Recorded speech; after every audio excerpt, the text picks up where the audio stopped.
Relay races are a world-renowned way to add a little bit of competitiveness and spirit to some of the most basic of athletic drills.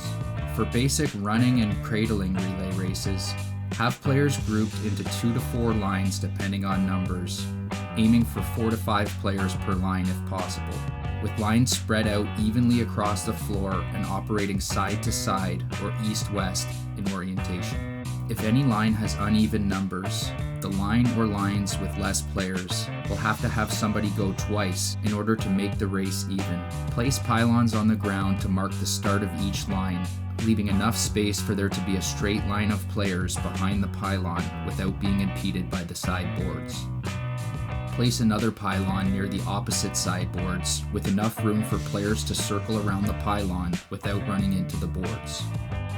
Variation number 1 is the single pylon relay race, where at the sound of the whistle, the first player in each line races around the pylon without a ball in variation number 1A, or with a ball in variation number 1B. All players take their turn racing around the pylon, sitting down in line once complete.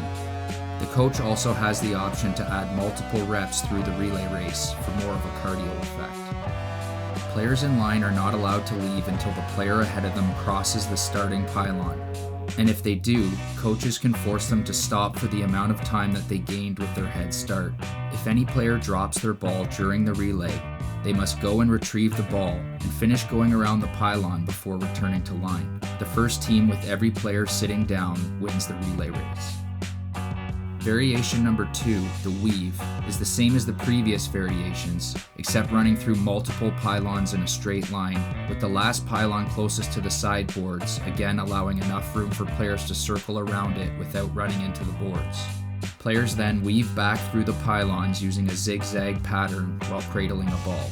In any of these cradling variations, the most common error is for players not cradling the ball tight to their body or not cradling at all.